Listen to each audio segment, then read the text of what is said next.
सती अपने अंत में जब शिव चरणारविंदों की कामना करती हैं, अगले जन्म में वही हिमाचल की पुत्री, हिमालय की पुत्री पार्वती के रूप में प्रकट हुई। पराम्बा जगदम्बा श्री पार्वती मैया की, श्री पार्वती जी का प्रादुर्भाव हुआ।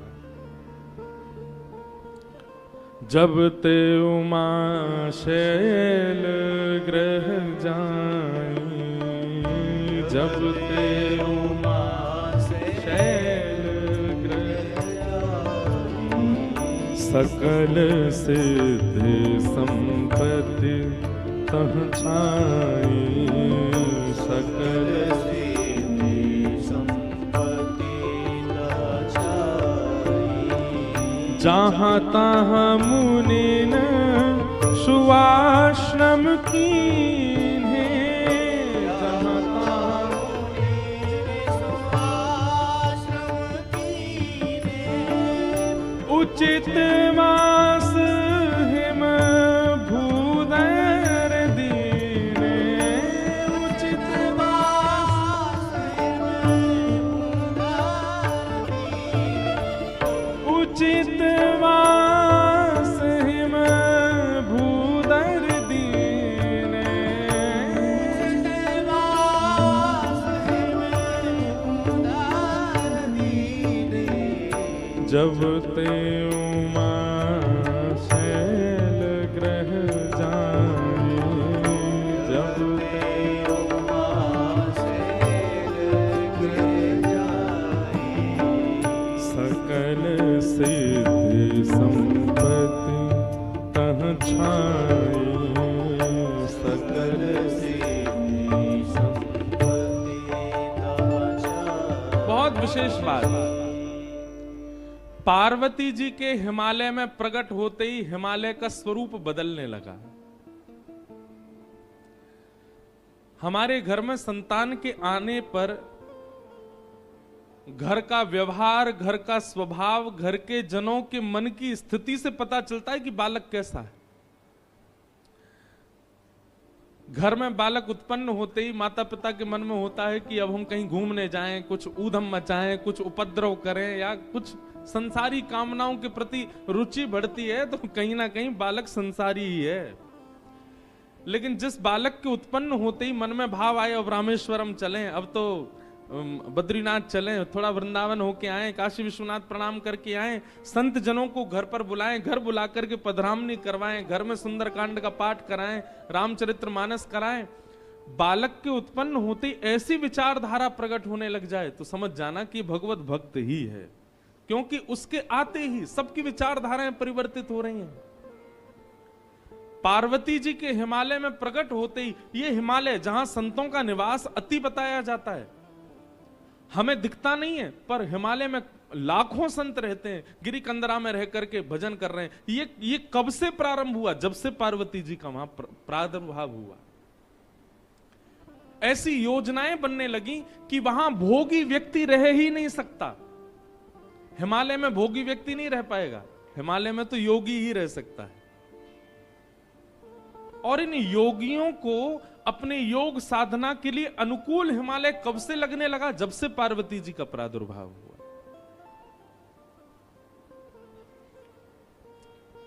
तो कई बार संतान घर में उत्पन्न हो, उस समय घर के सदस्यों की विचारधारा से पता चल जाता है कि संतान कैसी है।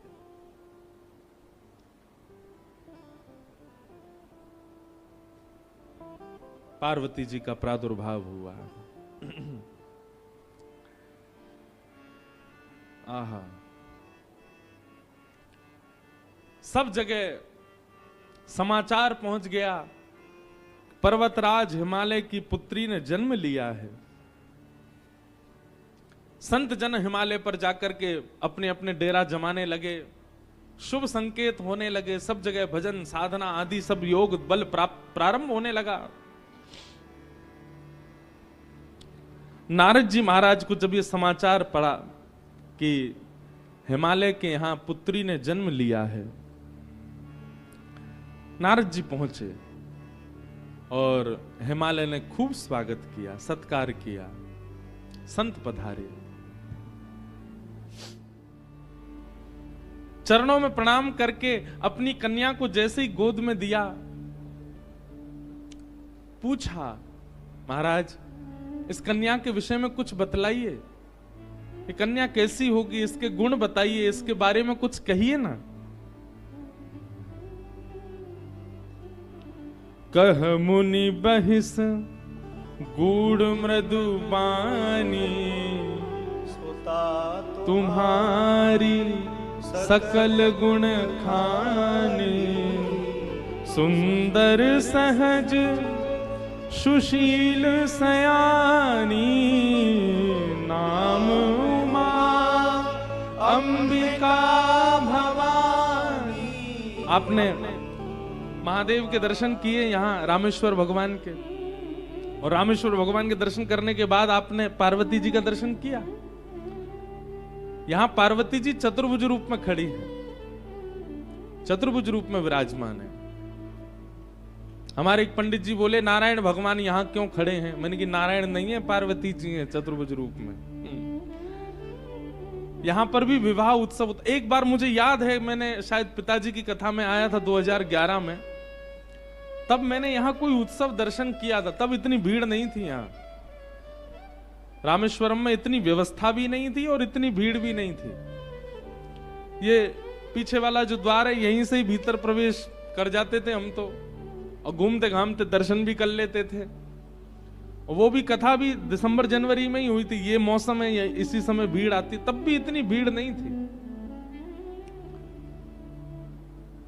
तब हमने यहां पर पालकी में महादेव जाते हैं सज धज के दुल्हा बन के, ऐसे कुछ देखा तो था, मुझे याद नहीं है वो क्या था। या ऐसा था कि रात्रि में शयन के लिए पार्वती जी के कक्ष के पास महादेव जाते हैं सज धज के पालकी में बैठ करके। पार्वती जी का दर्शन कितना मंगलमय है यहां पर भैया। ये पराम्बा है, जगदम्बा है। अब यहां पर गोस्वामी जी ने नाम दे दिया, नाम उमा अंबिका भवानी। ये भवानी है, पूरे विश्व की मैया हैं, उनको प्रणाम करो, वंदन करो। सब लक्षण संपन्न कुमारी, होई संतत पियहि प्यारी। आपकी इस लाली में सारे गुण हैं, सर्वगुण संपन्न है आपकी कन्या। और सबसे विशेष गुण पर प्रकाश डालते हुए नारद जी महाराज कहते हैं, आपकी जो ये लाली है ना, ये ब्याह के बाद अपने पति की अति प्रिय होगी। इनके जो पतिदेव होंगे वो इनसे बहुत प्रेम करने वाले होंगे। इसलिए आप बिल्कुल चिंतित मत होइए, आपकी लाली में सारे गुण ही गुण हैं। हिमालय महाराज बोले, आप तो गुण ही गुण बताते जा रहे हो, कोई अवगुण नहीं है क्या? बंधु एक बात बहुत ध्यान से सुनो, सब लोग इधर देखो।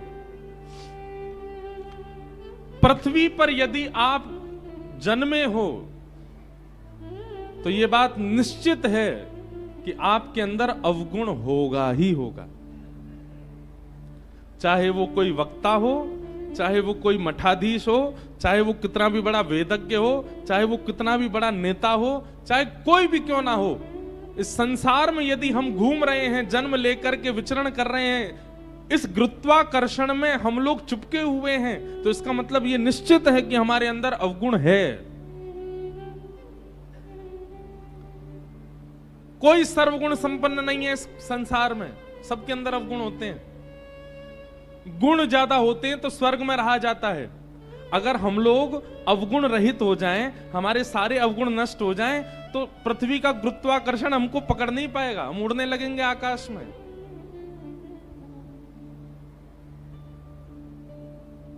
वायु में तैर के ही पहुंच जाओगे धनुषकोडी। आप पृथ्वी पर स्थिर हो, इसका मतलब है कि आप में अवगुण है, इसीलिए पृथ्वी ने आपको पकड़ करके रखा है। गुण ज्यादा होंगे तो स्वर्ग मिलेगा, अवगुण ज्यादा होंगे तो नरक मिलेगा। दोनों बराबर होंगे तब पृथ्वी पर आता है मानव। अब पृथ्वी पर आकर के कर्मानुसार या तो गुण बढ़ा ले या अवगुण बढ़ा ले, वो उसके हाथ में होता है।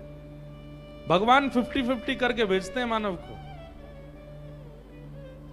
हमारा रेशियो बढ़ता घटता रहता है, क्योंकि हम लोग धाम में बैठे हैं, तीर्थ में बैठे हैं, कथा सुनने के लिए स्पेशली छुट्टी लेकर के काम वाम छोड़ के आए हैं। तो ये बात निश्चित है कि हमारे अंदर गुण 50 से 55% होंगे, लेकिन इसका मतलब ये नहीं कि अवगुण बिल्कुल नहीं है। 45% अवगुण है हमारे भीतर, इसीलिए हम पृथ्वी पर हैं। अच्छा, एक बात आपको बड़ी विचित्र बताएं, हमारा उद्देश्य क्या है, लक्षण क्या है? हम वो 100% गुण करने हैं क्या? नहीं। अगर गुण की मात्रा बहुत ज्यादा हो गई तो स्वर्ग मिलेगा, शिवलोक नहीं मिलेगा, रामलोक नहीं मिलेगा, कृष्णलोक नहीं मिलेगा। भागवत जी कहती हैं भगवत धाम की प्राप्ति के लिए तो शून्य होना पड़ेगा, गुण भी नहीं अवगुण भी नहीं, दोनों शून्य हो। आप कहोगे ये कैसे संभव होगा? स्वयं भगवान बताते हैं,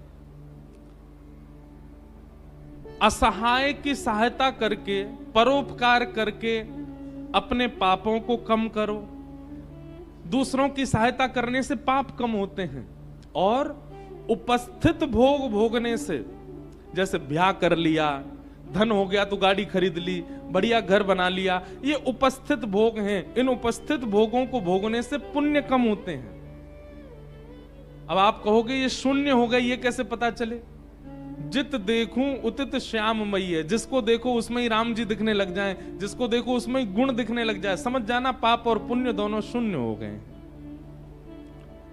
बहुत विस्तृत है ये भाव, हमने सूक्ष्म में सुना दिया है।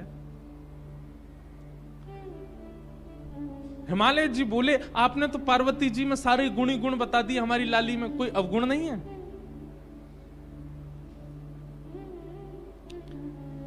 तब नारद जी महाराज कहते हैं, शैल सुलक्षण स्तुता तुम्हारी, सुनहु जे अब अवगुण दोई चारी। 2-4 अवगुण हैं, सुन लीजिए। बोले क्या? अगुण अमान मातु पितुहीना, उदासीन सब संशय छीना, जोगी जटल अकाम मन नगन अमंगल वेश, अस स्वामी एहि कह मिलहि परिहस्त असिरेख। हमने आपकी लाली की हस्त रेखा देख करके 2-4 कुछ अवगुण हैं, उनको मैंने पढ़ लिया। आप कह रहे हैं तो मैं आपको बता देता हूं। हिमालय महाराज, नैना देवी थोड़े से संकोच में आ गए, बोले बताइए भगवान। बोले अगुण अमान मात पितहीना, उदासीन सब संशय छीना। आपकी लाली का जिनसे ब्याह होगा वो कैसे होंगे? बोले अगुण, उनमें कोई गुण नहीं होगा, सारे गुणहीन। जैसे गुण किसे कहते हैं? हमारे दामाद जी बड़े सरल हैं, हमारे दामाद जी बड़े अच्छे हैं, हमारे दामाद जी बड़े बुद्धिमान हैं, हमारे दामाद जी बड़ा मीठा बोलते हैं, ये सारे दामाद के गुण हैं। आपके जो दामाद जी होंगे वो अगुण होंगे, उनमें कोई गुण नहीं होगा। आप किसी दूसरे से कह नहीं सकते कि हमारे दामाद जी में ये गुण है, अगुण। और अमान, मान रहित होंगे। कभी अगर दामाद जी आए और आप उनका स्वागत सत्कार नहीं करो तो उनको बुरा नहीं लगेगा, क्योंकि वो अमान हैं, वो मान रहित हैं। और तीसरी बात तो ऐसी बताई कि महाराज मैना देवी तो अपने छाती पे हाथ रख के बैठ गई। बोले क्या? मातु पितहीना, आपके जो दामाद जी हैं उनके माता पिता नहीं हैं, आपके जो दामाद होंगे, मतलब आपकी लाली के सास ससुर नहीं होंगे। आज की कन्या होती तो खुश हो जाती, आज की कन्या होती तो बड़ी प्रसन्न हो जाती, बढ़िया हमारे सास ससुर ही नहीं है, केवल पति देव हैं। लेकिन नैना देवी बोली ये कैसा बेटा? बोले फिर ये इसका जन्म कहां से हुआ? बोले कि पूरे विश्व को यही जन्म देते हैं, आपके जो दामाद जी होंगे इनको कोई जन्म नहीं देता। मातु पितहीना, उदासीन सब संशयहीना। उदासीन है, अंतर्मुखी, इसको अंग्रेजी में कहते हैं इंट्रोवर्ट। अपमान सम्मान इनसे कोई, बहुत सम्मान कर दो तो प्रसन्न हो जाए ऐसा भी नहीं है, अपमान कर दो तो बुरा मान जाए, नहीं, कुछ नहीं। दाल रोटी खिला दो तो भी राजी, कुछ मत खवाओ भूखे रखो तो भी राजी। ऐसे उदासीन होंगे आपके दामाद जी। जोगी जटिल अकाम मन, नगन अमंगल भेष। नारद जी को इतना सच भी नहीं बोलना था, पहले ही डरा दिए माता पिता इतने। बोले कैसे होंगे? बोले जोगी जटिल। जटिल किसको कहते हैं? बोले बिल्कुल जड़ के भांति जो होता है। अकाम मन, बोले काम दूर दूर तक स्पर्श नहीं करेगा उनको। अकाम मन, कोई कामना नहीं होगी उनके मन में। जिनकी नगरी में आप बैठे हो उनके गुण सुन लीजिए। अकाम मन और नगन अमंगल भेष। सब लोग सावधानी से सुनो। बोले कैसे होंगे जिनसे इनका ब्याह होगा? बोले नग्न। वस्त्र पहना दो तो ठीक, नहीं पहनाओ तो कोई बात नहीं। अमंगल भेष। एक कथा हम एक महात्मा जी से सुन रहे थे। प्रभु श्री राम जब चित्रकूट पहुंचे तो चित्रकूट को देख करके राम जी को बहुत अच्छा लगने लगा। बोले ये बहुत बढ़िया जगह है। लक्ष्मण जी से कहा, लक्ष्मण जी तुम जाओ, जाकर के यहाँ कोई राजा हो या इस नगर के कोई स्वामी हो, उनसे एक बार परमिशन ले लो कि हम यहाँ रह लें, और अगर वो कह दें कि रह लो तो कैसे रहना है उसका कुछ नियम हो तो बता दें। लक्ष्मण जी महाराज चित्रकूट में विचरण करते करते जैसे ही गए, इतने में ही महादेव आ गए वहां पर। और महादेव एक जोगी के भेष में बैठे थे और दूर दूर तक तो कोई मानव दिखा नहीं। लक्ष्मण जी ने जैसे ही महादेव को देखा तो महादेव को देख करके उनको लगा, वो पहचान नहीं पाए कि महादेव हैं, उनको लगा कोई मानव दिखा तो। दूर से उन्होंने कहा, सीताराम, इस चित्रकूट नगरी में रहने के क्या नियम है, कृपा करके हमें बता दीजिए। तो वर्णन करते हैं कि महादेव अपनी जीभ निकाल करके और अपने गुप्तांगों को पकड़ करके नृत्य करने लगे, उछल उछल करके। लक्ष्मण जी देख करके भयभीत हो गए। बोले कि भैया जी कैसा व्यक्ति है? हमने तो इनसे पूछा कि यहाँ कोई नगर वासी हो तो बताओ, उसके बारे में कुछ बताओ। ये कैसे जीभ पकड़ करके और अमंगल स्थान का स्पर्श करके नृत्य कर रहे हैं हमारे सामने? लक्ष्मण जी को क्रोध तो आया कि थोड़ा हम कुछ लड़ाई झगड़ा कर लें, मारपीट करें, इस प्रकार से हमारा अपमान कर रहे हैं। पर उन्होंने सोचा कोई नहीं, राम जी से जाके एक बार बता दे। दौड़े दौड़े लक्ष्मण जी आए। बोले पूरे नगर में कोई तो मिला नहीं हमको, एक जोगी मिला। राम जी बोले अच्छा, तो जोगी ने क्या किया? बोले हमने उससे पूछा कि भैया ये नगर में कौन, यहाँ के राजा, यहाँ रहने का क्या नियम? वो तो अपनी जीभ पकड़ करके और ऐसे अपने गुप्त स्थान को पकड़ करके नृत्य करने लगे। राम जी जोर से हंसे। लक्ष्मण जी को हृदय से लगा के बोले, अरे तुमने साक्षात महादेव का दर्शन किया है। साक्षात महादेव है, उनके रूप को पहचानना बहुत मुश्किल है। बोले महादेव थे तो इस प्रकार से कौन नृत्य करता है? राम जी बोले, भैया तुम समझे नहीं, समझदार को इशारा काफी। वो इशारा करके बता रहे थे।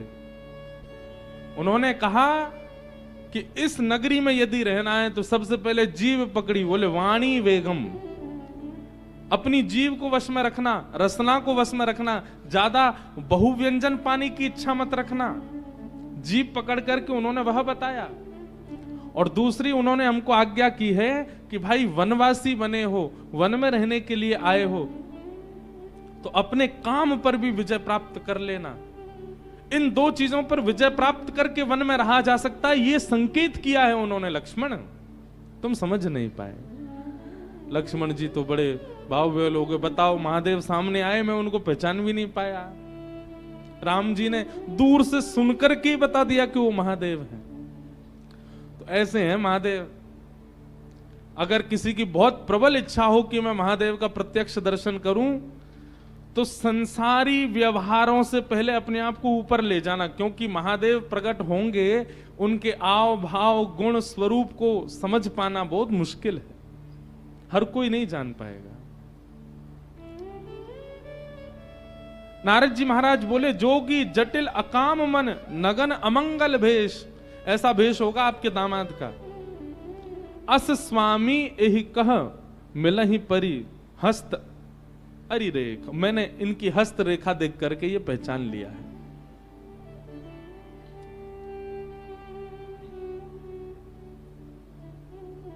नैना देवी, हिमालय महाराज तो बिल्कुल नेत्रों में आंसू आ गए। ऐसी सुकोमला, ऐसी प्यारी पुत्री, और उस पुत्री के लिए ऐसा वर बता रहे हैं।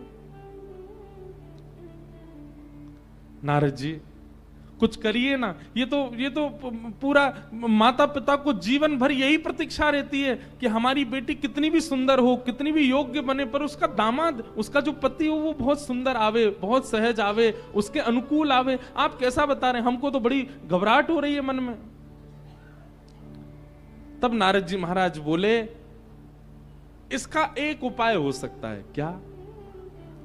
बोले, जितने गुण लक्षण हमको पार्वती जी की रेखा देख करके और इनके मस्तिष्क को पढ़ करके दिख रहे हैं, ये सारे गुण लक्षण यदि किसी दैव पुरुष में हो और उनसे इनका ब्याह हो जाए तो मंगल हो जाएगा। यदि ये सारे अवगुण किसी मानव में होंगे तो वो मानव उचित नहीं है, लेकिन ये सारे गुण लक्षण अगर किसी देव में हो और उनसे इनका ब्याह हो जाए तो मंगलकारी होगा। हिमालय बोले, ये सारे अवगुण किसमें हैं? बोले, इनको अवगुण नहीं है, ये अवगुण संसार में हो तो अवगुण है, पर यही अवगुण यदि किसी देव में चले जाएं तो सारे सद्गुण बन जाते हैं। और ये सारे अवगुण जो यहां सुने गए हैं सब महादेव में घटित होते। महादेव ऐसे ही हैं। अगर महादेव आपकी पुत्री को स्वीकार कर लेंगे तो इनकी हस्तरेखा और इनकी जन्म कुंडली भी सत्य हो जाएगी, और देव भी नहीं, महादेव प्राप्त हो जाएंगे। लेकिन उसके लिए आपकी पुत्री को तप करना पड़ेगा। महादेव की प्राप्ति ऐसे नहीं हो जाएगी।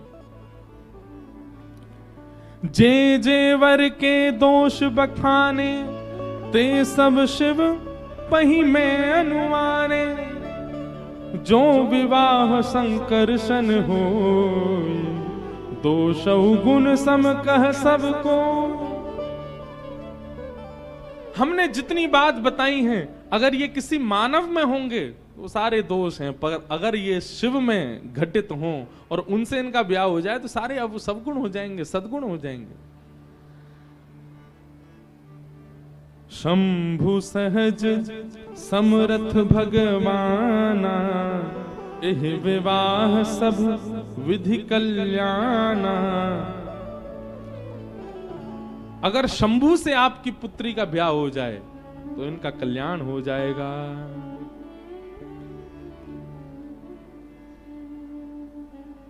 करना क्या होगा?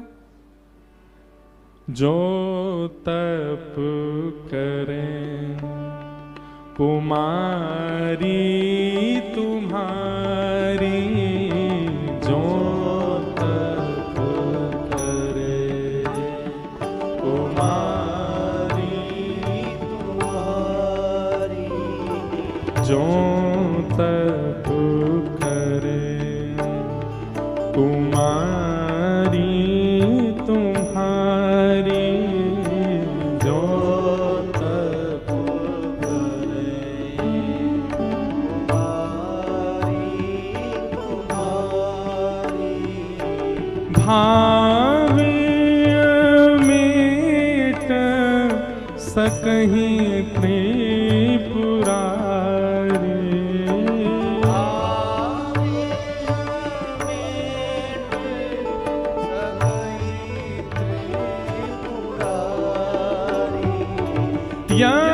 यद्यपि वर अनेक जग माही,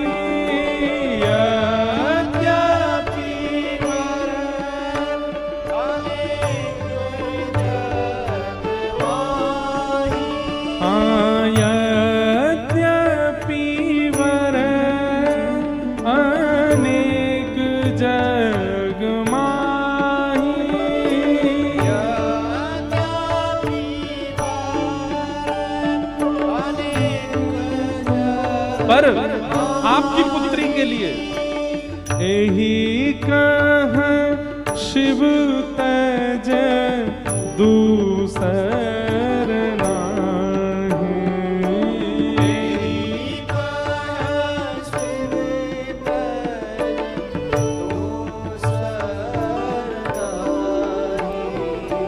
जो तप करे कुमारी तुम्हारी, जो तप करे कुमारी तुम्हारी।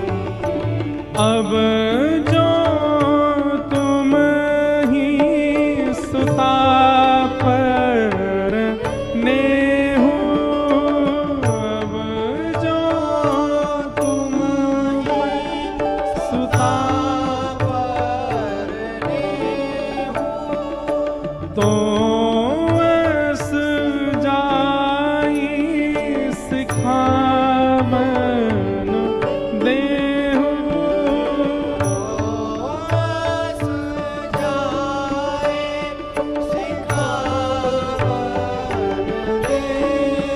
हे मैया, अगर आपको अपनी पुत्री से बहुत प्रेम है तो आप जाइए, जाकर के पुत्री को समझाइए कि वो तप करना प्रारंभ करे, नहीं तो उसके हस्त कमल में, उसकी कुंडली में जो सारे दोष उसके पति में बताए गए वो सारे दोष रहेंगे।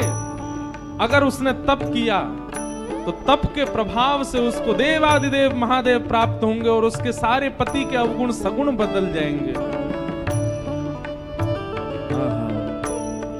हाँ हाँ करे सो तप जेहि मिलहि महेशु,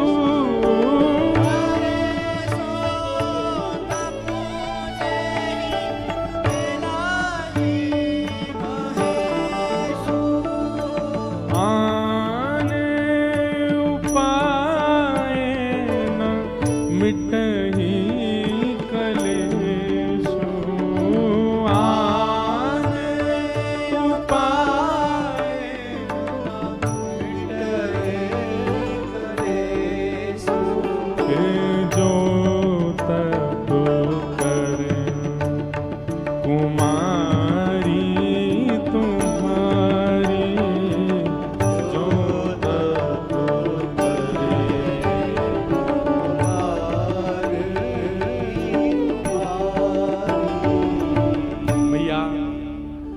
आपकी लाली के होने वाले वर में जो जो दोष हैं वो केवल और केवल अब तप से ही दूर हो सकते हैं। तप से महादेव प्रसन्न होंगे और महादेव ब्याहने के लिए आ गए, सारे अवगुण सगुण बन जाएंगे। आप जाओ, जाकर के अपनी पुत्री को कहो कि वो तप करना प्रारंभ करे। ये व्रत की जो परंपरा है ये पार्वती जी से ही प्रारंभ हुई है।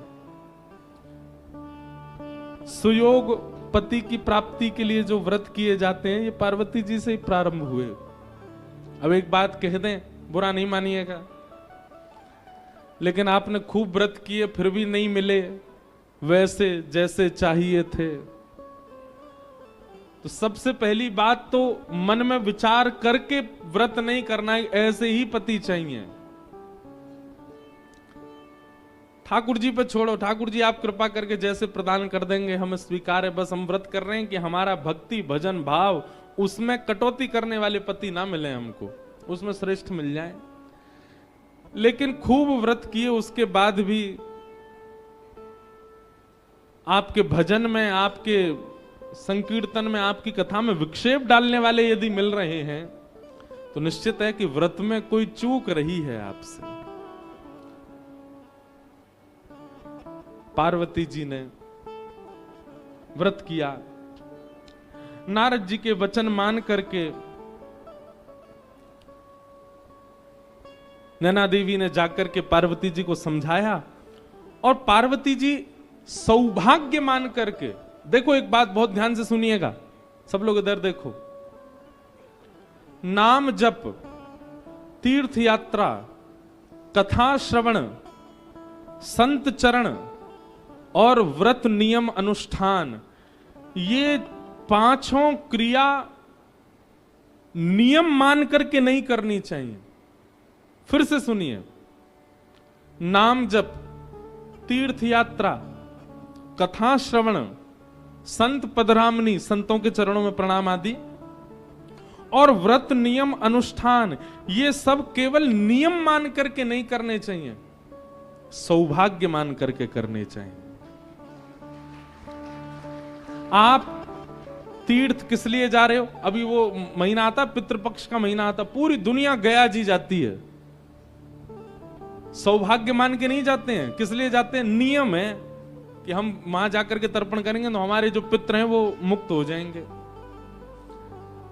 पूर्णिमा के दिनों पर महाराज गिरिराज जी में इतनी भीड़ होती है, लोग परिक्रमा करते हैं गोवर्धन बाबा की, क्यों?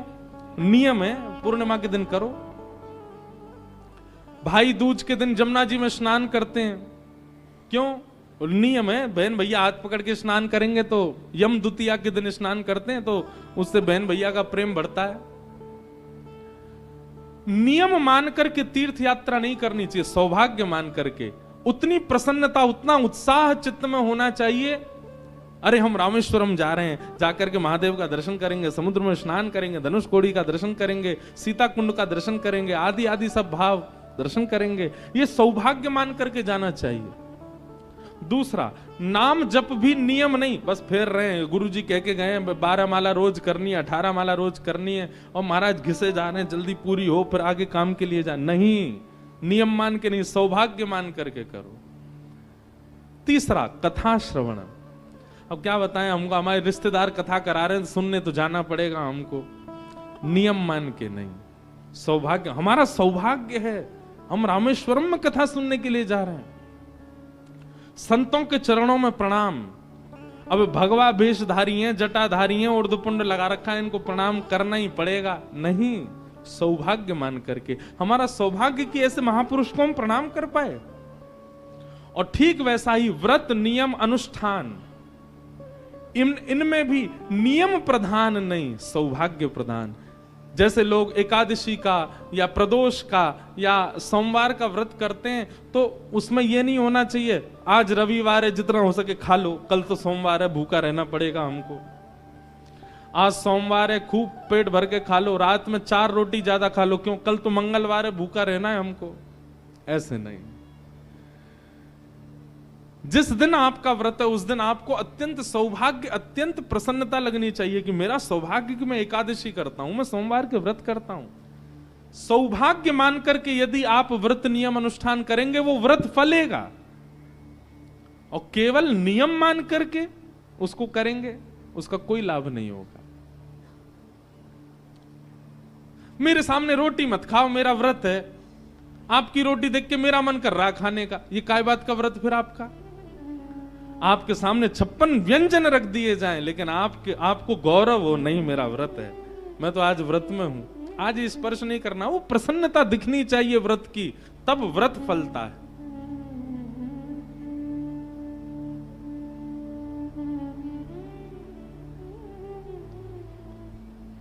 और जैसा तप बता करके गए, उर्धरि उमा प्राणपति चरणा, जाई विपिन लगी तप करना। पार्वती जी अपने हृदय में श्री महादेव का चिंतन करके निकल पड़ी हैं तप करने के लिए।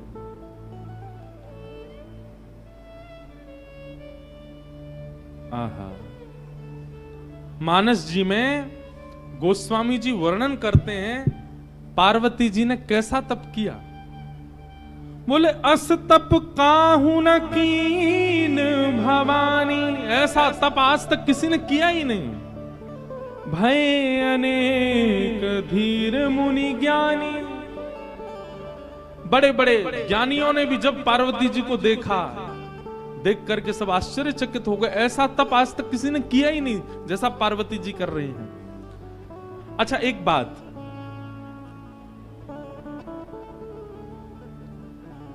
अब व्यवस्था में तप करना, जैसे कि पार्वती जी अत्यंत रूपवान हैं, पार्वती जी के पिता अत्यंत संपन्न हैं, जन्म से ही लाड़ प्यार और सब प्रकार की अनुकूल परिस्थितियां पार्वती जी ने देखी हैं, और उसके बाद में इस प्रकार का तप कर रही हैं, ये आश्चर्य की बात है। और जिस व्यक्ति ने बचपन से ही कुछ देखा ही नहीं, बिल्कुल अभाव ही देखा, वो तप कर ले तो कोई बड़ी बात नहीं, उसने बचपन से ही तप किया है। लेकिन पार्वती जी, उन्होंने तो जीवन में अभाव देखा ही नहीं है और आज वे जाकर के तप कर रही हैं, तो उनका तप अति विलक्षण है। आहा,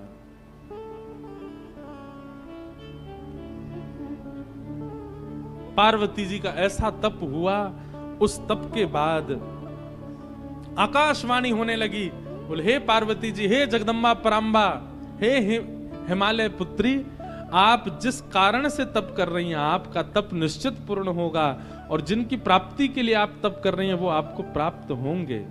आहा,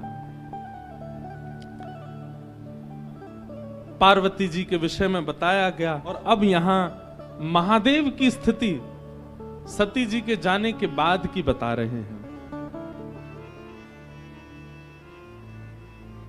जब ते सती जाई तनु त्यागा, तब ते शिव मन भयउ विरागा। एक तो महादेव पहले से ही वैराग्य रूप में रहते हैं, लेकिन सती के प्राण त्यागने के बाद अब महादेव और बीतराग हो गए और वैराग्य में आ गए। जपहि सदा रघुनायक नामा, जहां तहां सुनहि राम गुण ग्रामा। राम जी का स्मरण करते हैं और जहां भी कथा होती है महादेव बिन बुलाए पहुंच जाते हैं और पूरी कथा श्रवण करते हैं, केवल राम राम राम चिंतन करते हैं। ऐसे बीतराग, ऐसे वैराग्य में महादेव जाते चले गए। ऐसे ही चलते चलते चलते बहुत समय निकल गया। बंधुओं, गोस्वामी जी महाराज आगे जो वर्णन कर रहे हैं उस भाव को पढ़कर के एक मन में भाव आता है। हम भजन की श्रेष्ठता किसमें मानते हैं? हम भजन की श्रेष्ठता मानते हैं कि हमारे भजन से हम जिसका भजन कर रहे हैं वो प्रकट हो जाए। हम इसी को भजन की श्रेष्ठता मानते हैं। राम जी का इतना स्मरण किया, इतना ध्यान किया महादेव ने।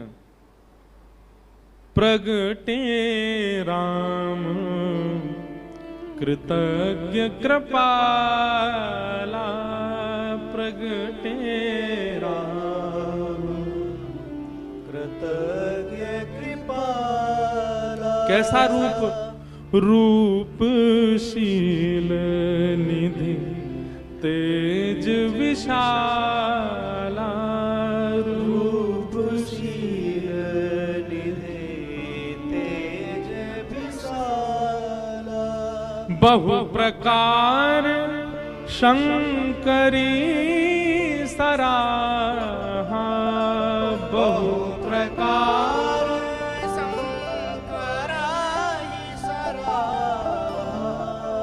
तुम बिन व्रत को निर्वाह, तुम बिन व्रत को निर्वाह। सती के जाने के बाद महादेव ने ऐसा व्रत किया, ऐसा तप किया, ऐसा स्मरण किया राम जी का कि राम जी को प्रकट होना पड़ा। प्रसन्न मुद्रा में श्री राम जी प्रकट हो गए महादेव के सामने।